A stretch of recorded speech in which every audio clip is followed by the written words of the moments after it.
So, hello everyone, it's time for Mushoku Tensei Turning Point 3, everyone. What's gonna happen? It's a nice Turning Point 3, I would say so far. Also called Demon Slayer's back, guy. Nesto is back. Katanas are back, guys. Chef Das also on channel course today. But, as admitted, guys, in the report of this episode, I like to be a scientist, right? So in this episode, guys, I'm going to try to explain to you how elf-human thing would actually work, right, and like how, like, human breeding DNA and so on. And I think I have a pretty good way to explain that, how, like, her blood is strong, how that actually will work, and also Dragon Ball blood or whatever, Super Saiyan blood and so on. So, hope you guys stay for the second part that is about, like, behavior, like DNA, science, hybrid breeding, elf-human and so on, right? Because I have a pretty good, I would say, explanation how that probably actually would work in reality. So, I ring out the video, subscribe, slap it, and let's check out the episode. Here we go, guys. Turning Point 3. So, who's gonna die? Who's gonna perish this episode? Yeah, you're like, okay, who's gonna get this episode? That's how it feels like. You're like, yeah, Turning Point 3. It sounds great. This is gonna be awesome. I'm sure Arrows will be fine, right? Yeah, I'm sure. I don't know, Mom is gonna be surviving or something. Yeah, it's perfectly fine. Perfectly fine, guys. Norn is fixed now, I guess. You're walking there. Unishan! Way back. Oh, she went back! She went back! Okay, yes. Right, yes. Unishan. She waves back. I love it. It's like, I'm a best Unishan ever. Yeah, it's like, she waves back, guys. Yeah, that's right. She waves back. But yeah, this got Turning Point, of course, where the big stuff happens, right? Pretty good from our author standpoint, just having that. The first time we have a turning point, like whatever, right? But now it's like basically we all know that something's gonna happen, and the author's like, "This is Turning Point 4." Yeah, like someone's gonna die or something. Okay, so Rudy's writing his own book or something. I don't know. Yeah, Nishan. Yeah, we're gonna book about Rudy. Big Unishan, Die Unishan. Is that all? What an insult, really. Is that all? It's like one sentence. What a loser. You can't write more than that. It's pathetic. It's like, she likes Rudy. I mean, after all, he's Big Unishan. He's Die Unishan, yeah. Big brother. Yeah. Better school, though. Yeah, it's good. Because the opening. I'd love to be a new trailer, but I didn't want to get spoiled, so I didn't watch it. the whole thing is spoiling enough already. I'm like, enough already, okay? I need to spoil more, okay? I was like, no. But the trailer probably shows mom dying or something. I don't know. It's probably something stupid. Like, it's like... Yeah, for some reason they wanted to really spoil it. I've heard, I don't know if it's confirmed or not, but I heard that next week there's a break. Next episode's going to be the beginning of like a new arc or something. Which I guess is the turning point on the into, right? But I read yesterday that they're gonna skip over next week. But I don't know if that's true or not. But yeah, it wouldn't be if they're gonna skip 1 week. It would be fitting skipping in between two different arcs, right? Like after turning point, that would be. But this is probably a trailer has to do about Master Roxy and Mom and Dad and so on. Yeah.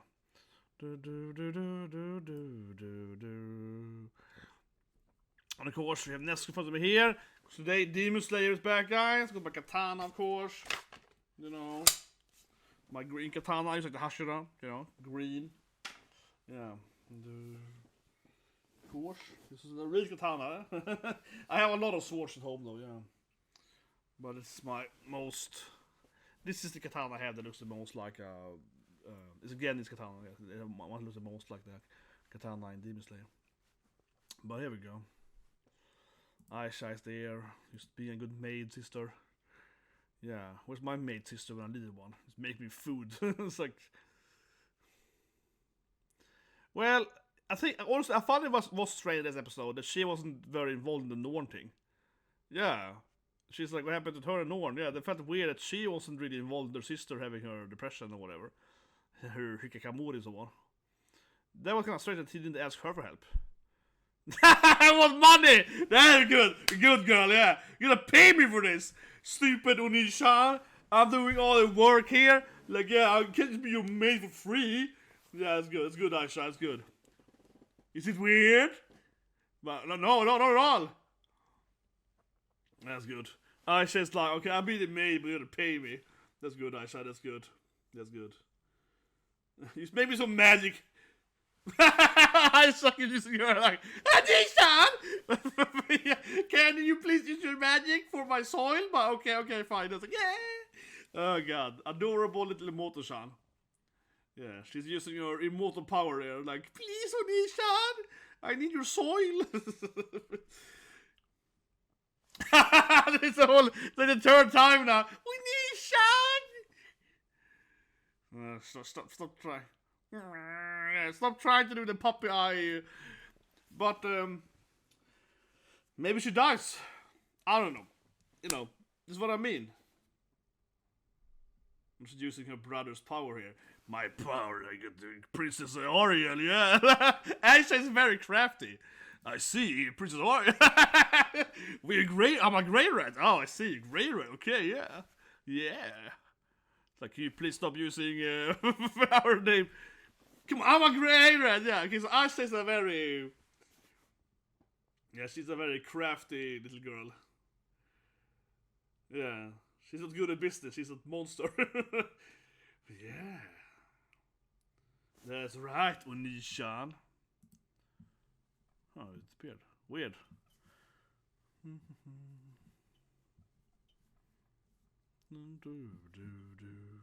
Dumb it. Come on, I think she'll die now. I don't know. I'm feeling the death flag now because this is Aisha being adorable like for 5 minutes now. She's yeah, you know, because I know it's called Turning Point, right? And she's the one that is in focus. I'm just like, oh, is Aisha screwed now? Is she the one that's gonna get it? You know what I mean? Nanahoshi might be. Maybe she goes home. I mean, I'm almost Emmy only, so I'm just guessing here, of course. Maybe she goes back to Earth or something. That could be a turning point. Yeah, maybe. I doubt it, but I mean, that could be a thing.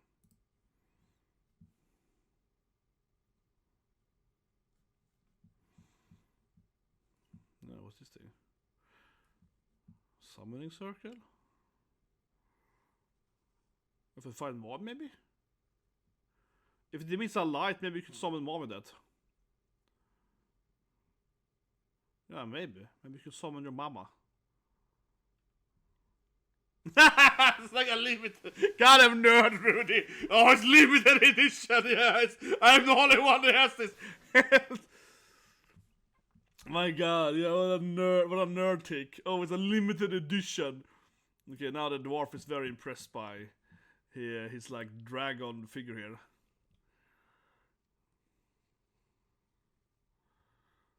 Yeah. Grandmaster.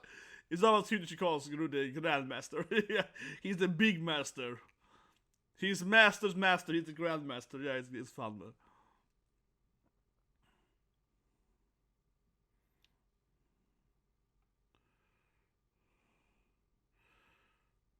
Yeah, I think she works for Sonoba now. Maybe she falling for him. I don't know. It feels like she's played off as, I don't know, being part of his house now or something. Yeah, it's a little played off like that. He's like, she's kind of like his wife now. No, nothing. Yeah. Yeah, she's kind of like his wife now. Yeah, he's like, yeah, she's... His mom asked me to take care of him. Well, that would be straightforward. I swore I would. His mom was like, please be his guardian. But, oh, yeah, okay. It's like, what? Yeah, his wife now. Basically. Oh yeah, it's true. He's just like a rich guy that didn't have any. He cared about the figures. Oh yeah, that's true. But I don't know. She's like his wife now. Yeah, take care of his clothing and so. Like, she's basically like, I'm the wife of the prince. But I mean, honestly, assuming she actually has those ambitions, right? Yeah, sure, he's maybe not the best husband or whatever. He's the prince, right? He's one of the princes, and you know, if you know, what other woman does he have in his life that he might marry? So yeah, might be a good way for her to get married, right, into the royal family. So I think a lot of people in medieval time probably would do the same thing. It could be the prince woman, so to speak. But I guess she's loyal to the general royal family, I guess.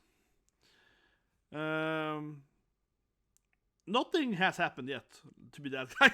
I think a terrible episode. No, but I mean, nothing has really been like, wow, yeah, nothing has been a turning point yet, I suppose. I do feel the butterflies in my stomach, you know. It's like walking up to the stage something. You feel like something's gonna happen. At any moment now, someone will get killed or something. That's how it feels, honestly, right? At any moment, like, someone is gonna get it. Now we're about half the episode, right? And it feels like, yeah, someone is gonna die at any moment now. Oh god, but then now Rudy's like, oh, my life is going great. I feel so happy. Everything is awesome. Sylphiette is great. Elinas, everything is great. Yeah.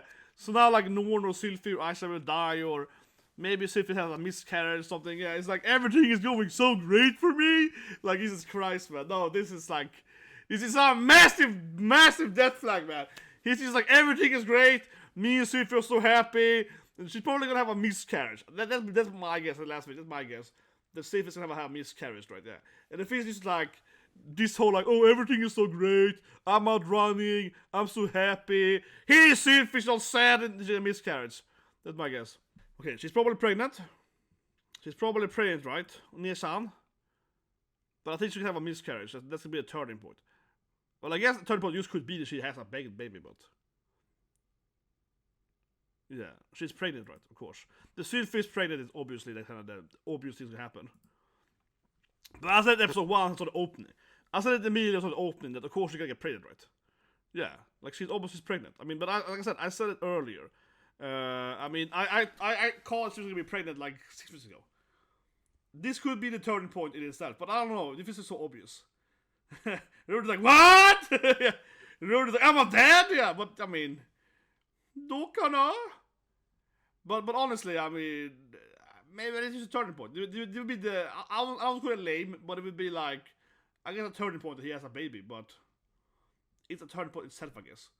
But every other turning points would be like tragic, so I doubt it. But honestly, I mean, I said she was pregnant since I saw the opening and ending immediately. I was like, yeah, see if it's pregnant. See if it's clearly pregnant in the opening and ending, so it's like super obvious. But yeah, she's pregnant. That's like the. I mean, they're married. They've been doing it. It's not really like a surprise here.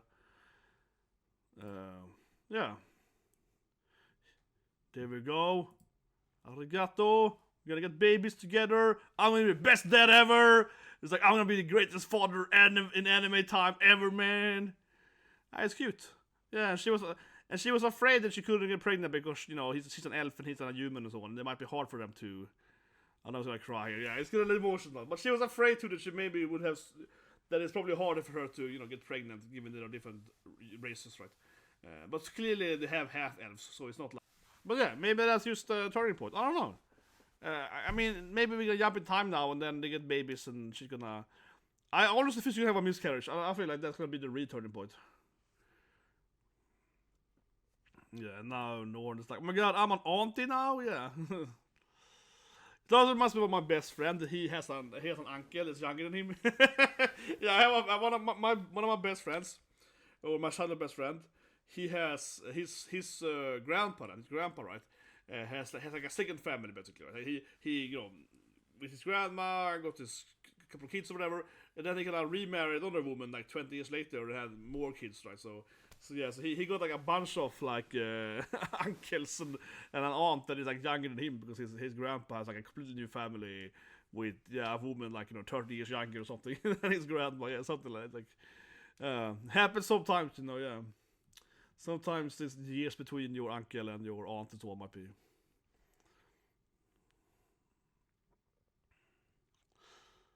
I don't want to be that guy.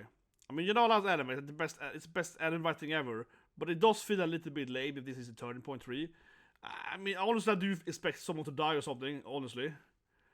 But now it's just like a happy family here. Well, I mean, it still probably will lead to him. I mean, I've seen the opening. We have to say mom, right? Yeah, it's gonna get a letter from dad now, like, mom is dying. You gotta save your mom, right? It has to be something like, save. Exactly, now it's like, where's mom, right? There has to be something about mom. Where's my mama? Where's my legendary mom?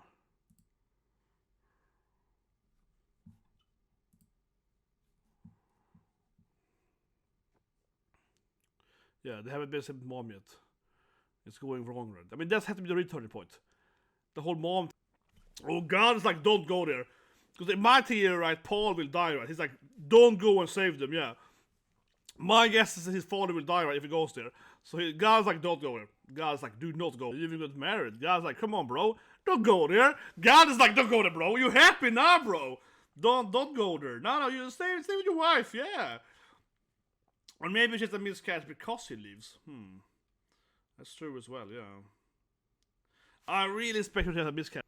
Well, at least one person will die, right? God's telling him to not go there. God's like, do not try to save them, yeah. So it's obviously God knows this will turn terrible. Obviously God is aware of that this is gonna turn out bad, right? Yeah, he keeps being like, I'm telling you that if you go there, someone will die. Yeah, God is like, do not go there, then your parents will die. Yeah, God is, or your kid will die. Yeah, it seems the death flags are massive.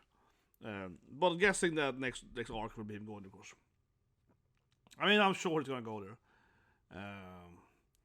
That being said, though, necessarily him going there might not be the reason they die or whatever, but now, I mean, his mom or whatever might die anyway, right? If he doesn't go there. Said it still might die, or Paul might die or whatever, regardless, so I don't know. Yeah, it feels a little bit like, is it his fault? God keeps telling him about what kind of happened. I wonder if it's hard to know exactly how powerful God is, but it feels like he probably knows what would happen without Rudy. Like it feels like he has like a vision of what would happen if Rudy never existed. That's kind of how. Yeah, it feels like God knows like this is an alternative universe kind of thing. He's aware of if I never revive you in this world, this will happen anyway. That feels like he knows that. Probably.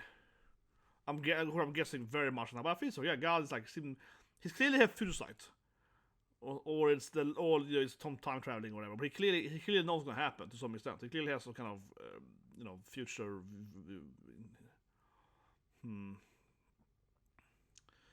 Okay, the first will come and so on.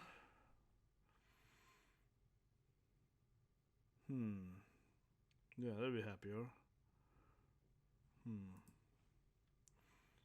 Yeah, but it feels like God. Maybe it feels like God knows the difference between if you stay here, this will happen, and if you go there, this will happen. So he usually has a good image of it. Yeah.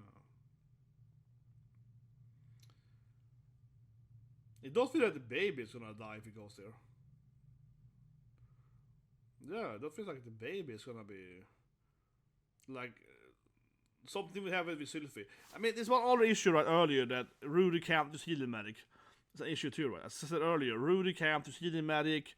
We had that thing that he couldn't learn healing magic, and it also feels like a massive death flag that he can't learn healing magic. Necessarily not for her, but probably for Sylphiette the baby, right? Because she was the one trying to heal him, or teach him to heal. So probably for Sylphiette, but otherwise also for mom and dad and so on, right? That he can't use healing magic feels like a huge death flag thing. Absolutely, 100% massively. That he can't heal them when they need him. But yeah, he's never gonna tell anyone his Isekai, I guess. Yeah, he didn't tell her. I mean, he hasn't told her his wife that he's like talking to God or whatever. Yeah, and he keeps training. But I like this though. He's obviously a magician, but I like he's also like physically training, so he gets stronger and so on too. Right? So he's like. It's also like leveling up his general stats or whatever, so he's a better survivor. Oh, here we go. Ilinase is going to be in the fight. I mean, obviously the opening is very spoilery. Ilinase is part of the battle, clearly. That's going to be important. That she's... no, she's a great grandma too. That's true. Yeah, she's Sylphiette's grandma, right? That's true. It's like a great grandma Ilinase.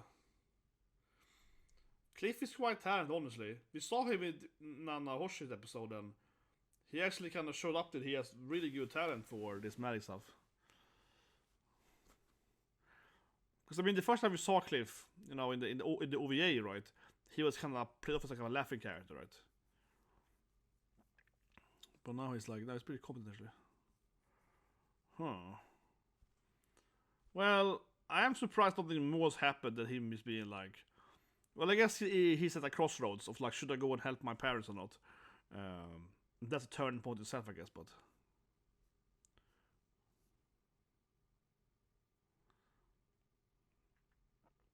It'd be cute though.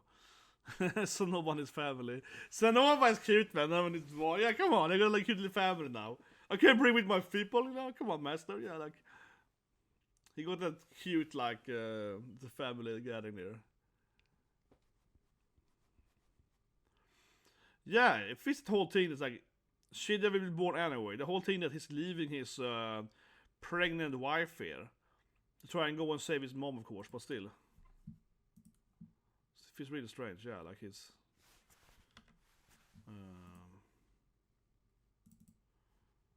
Oh, here goes the credits now, man. Oh, something is happening.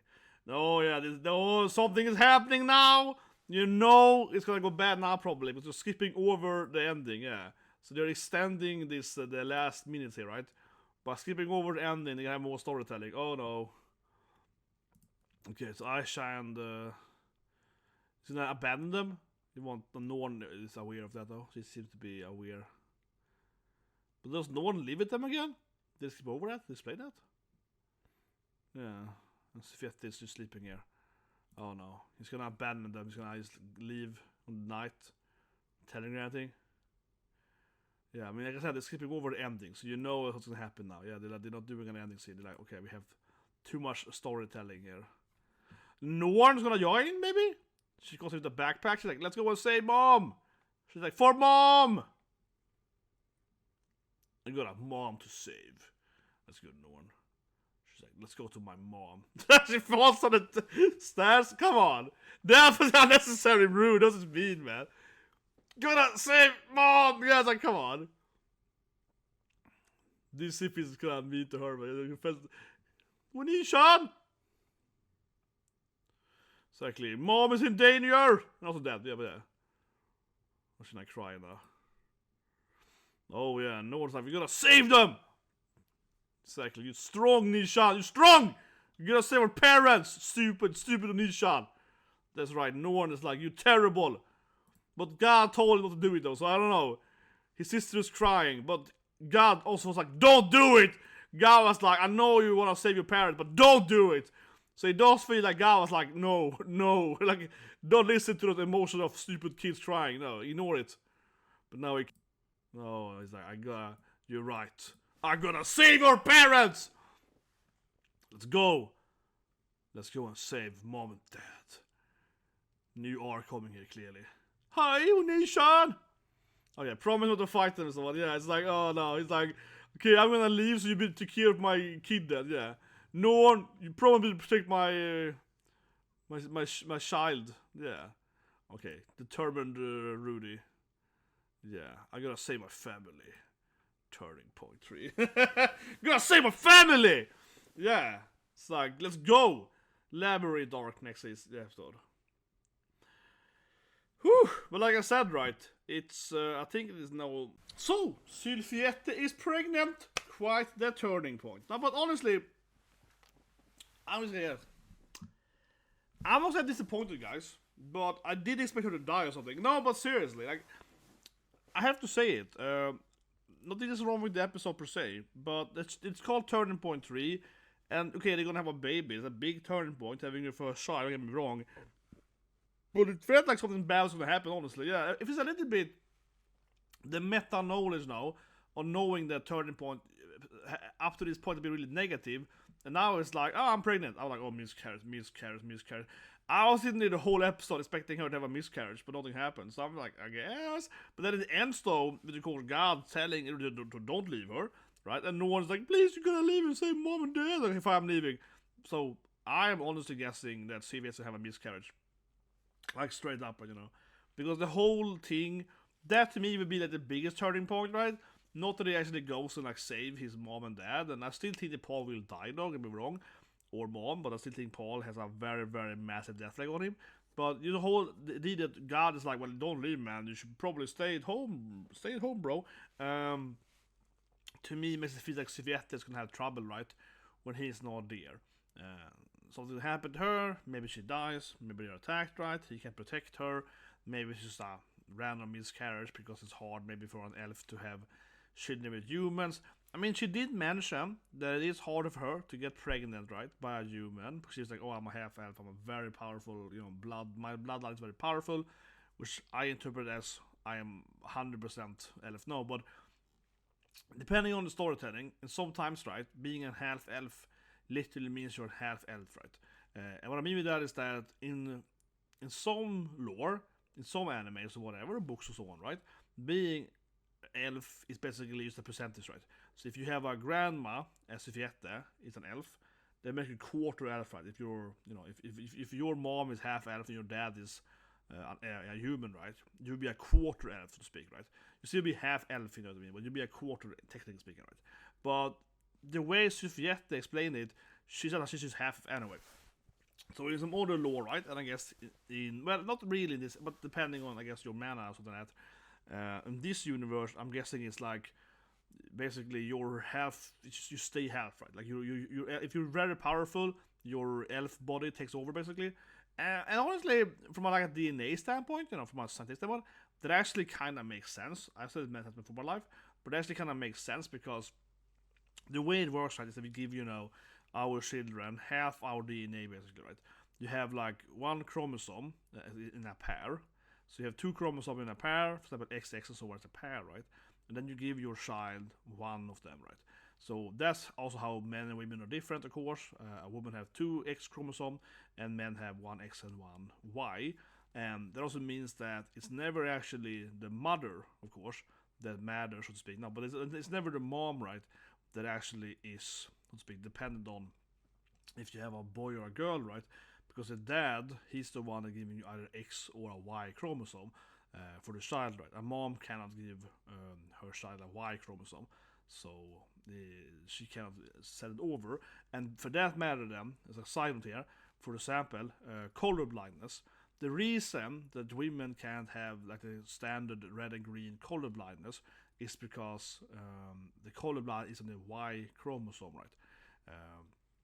Meaning that let me take over. No, it's on the X chromosome. That's how it is. No, sorry, it's on the X chromosome. Yeah, that was stupid of me. There are two different color blindness, but the basic green and red color blindness is on the X chromosome actually, which means that a mom can have it, but because a woman have two X chromosomes, she won't be affected by it. She's carrying it like an esoteric, like an exo. Not actually like an asomatic carrier, not exactly, but basically an asomatic carrier. So a woman can have red and green color blindness, but she also have one functional X chromosome, so to speak, right? And one then that has the color blindness, which means she can still see red and green color. But men don't have one X chromosome. If we have, as a man then, right, has a mom that has color blindness, it's a asymmetrical carrier color blindness. That means that her children, her men, that her son, have 50% chance of getting red or green color blindness, whereas her daughters still will be, won't get it. And actually, you can't say that, well, it can, because the mom has one X chromosome with color blindness, and then her father or her husband, the man she's mated with, also has color blindness, but has color blindness. Then you say, oh, but what if they have a children? Then the daughter will have two chromosomes, X chromosomes with color blindness. What happens then is that it's a miscarriage, right? Basically. Yeah, there's a long explanation, but basically, if you have two defected X chromosomes, it doesn't have to happen, but that's basically why only men have color blindness, because normal color blindness. Yeah, because if a woman, so to speak, both X chromosomes for a child has, the issue, you basically with miscarriage or it be a stillbirth or something, or like it would be much worse, right? But to have that happen, then both parents need to have color blindness. The mom then being a carrier of color blindness, not having it, so to speak. Anyway, miscarriage. This video, I don't care, guys. I won't even edit it out. I'm leaving it in there, okay?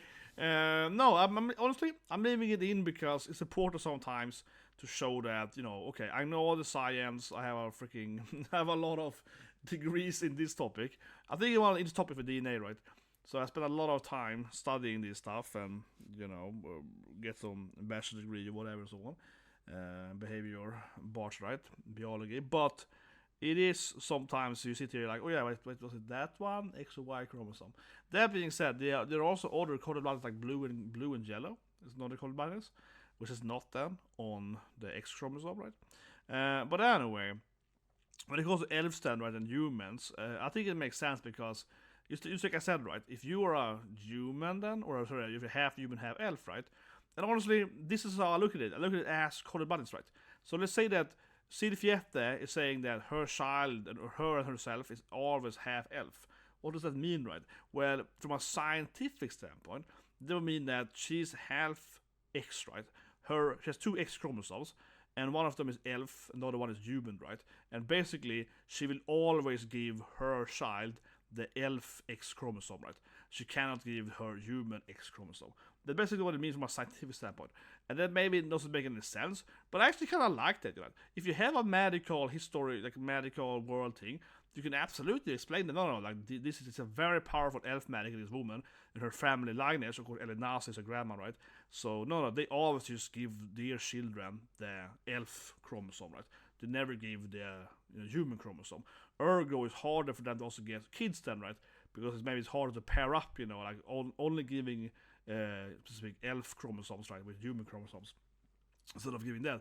But if you're a weak, so to speak, a weak elf in this universe, right, then you kind of mix it up, so your kids can be like 10% elf or 20% elf, whatever, right? Because then you kind of give either human or elf or whatever, they don't kind of care, right? But the more magic you have, the more your body will force you to only give the like superior elf gene, basically, right? And I like that. Honestly, I like it, I like that. It's like Dragon Ball, it kind of has a setting too. But if it's like the Saiyan bloodline, the Saiyan gene, right? It doesn't matter if someone is like a grandkid or great-grandkid or whatever, or like a super Saiyan, so to speak. If they're always 50% Saiyan and human, because yeah, why not, right? They're like alien DNA, so it always takes over. And honestly, that is actually probably how a lot of alien species probably would work. Actually, honestly, that the strongest species probably could definitely have like the gene is like overly pushed, so to speak. Absolutely is how it could work. That being said, though, and I want to point out here, as for a scientific standpoint, humans might be the one having the stronger gene, right? Yeah, honestly, maybe not in a medical anime like Mushoku Tensei, but if you have humans and then we find aliens, then we can like have kids with the aliens in the future, right? Which is definitely possible in the future, perhaps, right? If they're close enough to us.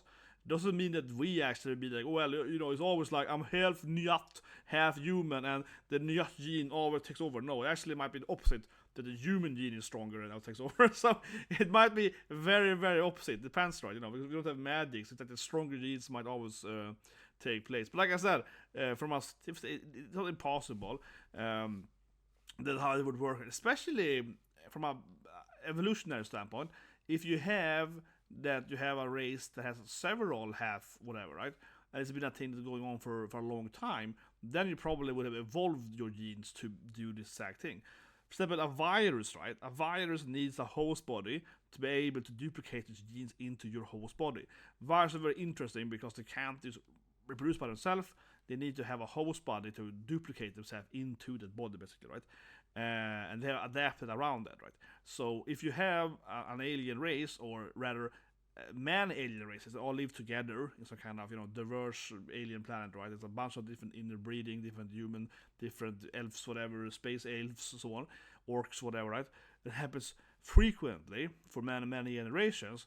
Then one or more of those races will probably actually evolve into the DNA will probably be stronger, so that they will actually overwrite other DNAs when you mate. So they always make sure that their DNA passes on, right? So that's how like, a virus works. And many other species kind of work like you have a mutation and so on, right? And you kind of get a stronger host or whatever, or then implement it into the host that you will win, basically. So absolutely, that probably work. And again, back to Sylphiette and the human elf hybrid thing then, and her pregnancy.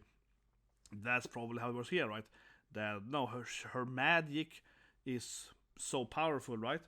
That, you know, like, oh, I'm an elf with very high magic. My grandma was still is a very powerful, like, archmage, elf lady, and all this stuff, right?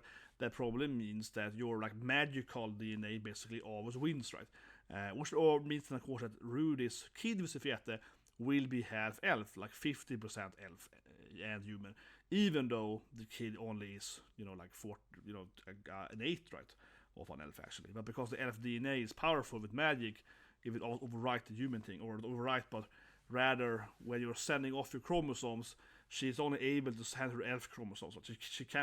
She's unable to send her human chromosomes. She can only send elf chromosomes. So her kid will only get 50% of her elf side, right? It also means that probably her kid then will also be very, very similar to her great grandma, Elinasa, right? Because if Elinasa gave her, her mother, right, or her grandma, whatever, half her genes, right? But they're, because of the magic, they're only able to give their elf genes all the time. That means that basically it's the same person, right? Honestly, if it's gonna be very, very scientific here, her kid could basically be born from Elinasa Rudy, because she's basically just copying Elinasa's genes over and over again, right? That might be how it works, okay? In a way, maybe it wouldn't matter, because if she's only able, right, to give half her DNA to someone else, and then her kid will have the same thing, and her mom and so on, they're only able to basically pass on the exact same genes over and over again. You can see though how that actually will probably create some issues in the future. Eventually, if you're only able to pass on the exact same genes, you would eventually die out, probably as a species. But who knows, man? It's magic, so just try to break it down, you guys. Yeah, but honestly, from an anime standpoint, though, did I like the episode? I mean, I think it's a good episode. Don't get me wrong, right? I wanted to explain the elf-human DNA hybrid, you know. But I do think it's interesting. From when I actually started I said earlier, it did for me feel a little bit like non-controversial or whatever. Yeah, it's kind of nice, you know. It certainly felt very death flaggy. But Rudy was like, oh yeah, I'm just gonna go and trade. I love my life. My wife is so happy. My sisters are so nice. Everyone is going fine. We got a great house. Everything's fine. It really felt like, oh my god, stop it, Rudy. Everything is great. Stop acting like everything. Oh, everyone is happy. I was like, come on, yeah. It's like he's like sunshine, rainbow. Like, no, yeah, obviously something bad's gonna happen, right? It felt like so that anonymous, like, oh, okay, great. This is the best life ever. And you're like, okay, Rudy, something is gonna die soon here. So I am surprised that no one directly died this episode. That's why you clearly, as I mentioned earlier, expect this miscarriage to happen, right? And also Paul and or Sylphiette to die, right? But certainly I feel like Man God was mostly concerned about Rudy not leaving. And his powers, he obviously can see the future somehow. But I think that what he can see is probably the change Rudy makes. I think that he obviously wants Rudy like to defeat Orsted or whatever, the Dragon God, whatever. He wants him to save the world or whatever, right? But it feels like he can see, this is my guess then, but I think that God, he knows Rudy's life basically. So if Rudy does X thing, this thing will happen, but if he didn't do X thing, this would be the actual truth, so to speak. Like basically, imagine that he's God, right? So he knows the true history of the world basically. And then he put Rudy as this, like, you know, anomaly, right? And he knows that if Rudy does X thing, then this thing to be changed, right? So Rudy, it feels like Rudy is the person that he knows that he has created, but he's an Isekai character, right? That he's like an Isekai character that is able to change fate, basically. Yeah, honestly, that's what I feel about it. Let's go to God a little bit. To me, it really feels like Rudy has the power to change fate. 100%, yeah. Like God here can see the future, and he knows kind of like what Rudy can do, what can't do, whatever. But I think it's more that he knows the true world, basically. And the only reason that Rudy can change it, right, is because, again, he's isekai by God, and that means that Rudy can, like, you know, alter the time or alter the flow, or whatever, right, what's gonna happen. And then God also knows that, well, if you leave, Sylphiette will die or something. If you don't leave, this will happen. So he kind of knows different paths, right? So you can see that, well, if Rudy does X thing, then his mom dies. If the white thing, his dad dies. If he leaves, then Sylphiette dies, or the baby dies, right? Or Aisha dies, or whatever. He knows exactly what's going to happen because he can see the future more, or rather, he can see the truth of it and be like, well, this is going to be the change you will make, right? And then, of course, he's trying to guide Rudy to, like, I don't know, like, again, saving the planet, I guess, you know, defeating the evil demon lord, the Dragon God, or whatever. He's trying to save the world somehow with Rudy. Because again, I guess that God can't actually interfere, right? He probably can't actually do that much directly by himself. So he needs to like get some other person to save the planet or whatever. And then again, because Rudy's an Isekai character, Rudy's the only one that can change fate. So he has like, oh, I brought the Isekai dude in here. And maybe he also brought in Nanahoshi there, perhaps. But also seems like the other gods or whatever, so maybe not necessarily. But, you know, it feels like the Isekai character are kind of outside the world or something. It must be a bit of Torgal, you know. My favorite Belgian comic, I love Torgal. Actually, just recently talked to the guys making the Torgal game. That'd be a video in the future, guys, for that. Yeah, they contacted me. The guys are making the game, which I said great, because I love that comic, right? I'm a huge fan of that comic, and they have a game coming then in the future, and it's probably no one had heard about it, but I got a sneak peek. But anyway, again, like I said, on the video in the future. Torgal, very good comic, but basically, spoilers here for Torgal then, but it's like a basic spoiler. He's a Viking horse, Torgal, right? He's up in the Viking world. He's a badass Viking, very good archer. He's mostly very good with archery, and he does like archery competition. He's like a merc and stuff and so on, right?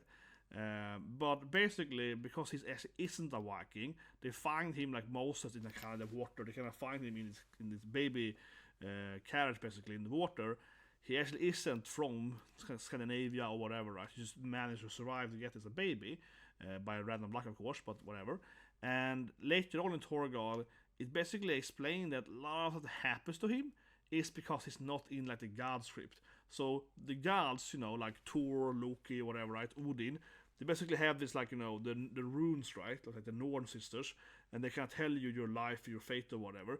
But Torgal is outside that, because he basically is Isekai, right? He is basically, you know, he's born on Earth, but the point is like he kind of like comes into Scandinavia, into the northern realms with the northern gods, but he actually is like kind of, you know, he's like a Moses kid that wasn't supposed to be alive there. He's like fate intervened, and his mom gave birth to him in the sea, and he should have died out there, and they're not from Scandinavia and all this stuff, right? It's a star shot to call it. He basically is a character, and because the reason he can fight the gods, right? He can interfere with the gods because he hasn't have any fate, right? There's no actual, his destiny isn't decided yet, right? And that also explains why his life is terrible most of the time, because as one of the god explains then, that's why the god hates you. That's why Odin and Thor's one hates you. That's why they try to kill you all the time. Basically, yeah, it's a funny Torgal. I said that's minor spoiler, but they basically explain that the reason so much bad happens to Torgal a lot of times, because he's a very baronic hero, very guts, you know, very sad life and so on. A lot of, you know, dark moments in his life, right? And they explain that, well, you know, because you're outside the fate, right, so to speak, the god tries to kill you all the time, because the god hates you. Like they hated you outside the realm of these things, so they want to all eliminate you. So most gods either want to kill you or ally up with you, so you kill all the gods, right? Yeah, he's like, oh yeah, this explains a lot. That explains why they all hate me for. Yeah, it's not my fault that I was born outside the northern realm, kind of thing. They're like, well, and that's how I feel with, you know, man god here and Rudy. It's like, well, you're born outside this world, so you can do whatever you want, right? And then God, I guess, can see the difference, right? Depending on what he does, right? What more of an episode, generally speaking. Aisha being cute and getting money and so on. That was great. That was a part of, you know, episode. That was pretty nice. Rudy having his book and so on. Norn helping out. You're waving. Yeah, it was just a nice episode overall, otherwise. And of course, we learned that he's gonna go and save mom now. Norn is crying. I will say our mama. And he's gonna go over there, right? And it feels like that's obviously a new arc happening then. He's gonna go over to, you know, help his parents, right? But like I said, obviously mom is stuck in this crystal or whatever. I mean, I seen the opening spoilers have it, right? And I guess it's gonna be Roxy. Maybe in this episode, maybe Roxy finally lives up with him. I'm guessing that Elenas will be the only one leaving with him. That's how it felt this episode. He talks to people, but I guess only Elenas will leave, right? She's best with Roxy, so that makes sense too. So I'm feeling that maybe finally Roxy returns next episode.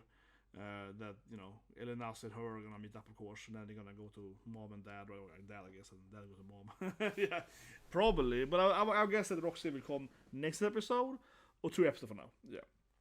And of course, started the camping with. And then this season actually probably, maybe not ends with it, but I definitely expect Roxy to also, of course, marry Rudy, right? And get kids or whatever. So Roxy also will probably return back with them. Yeah, maybe not this season then, but certainly Roxy will join up with them, and I'm sure she will survive, I'm sure of that.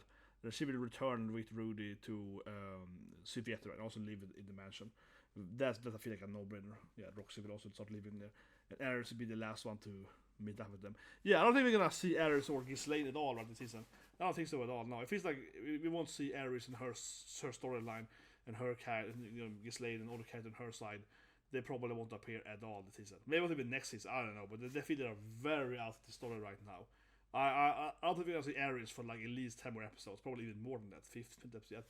Ares feels like she's very, very far out of the storyline currently. Like she's far, far from coming back. I'd be very surprised if we see Ares this season. That would be a massive shocker to me, especially now Roxy's coming back, right? Because Roxy's obviously coming back, so Roxy's gonna take the screen time, right? So yeah, I can't see Ghislaine or Ares coming back at all, honestly, this season. Like I said, maybe not even next season, right? Because next season is probably gonna be about Roxy marrying Rudy and kids and so on. So at least in the beginning, probably. So again, Ares probably comes way later. But again, hope you like the science stuff there, magic, elf science. Hope it makes sense. I was fumbling in the middle a bit, but I was like, let's go through it, right? But to me, like I said, to me it makes sense how it works right. And otherwise, Straps, and have a great day.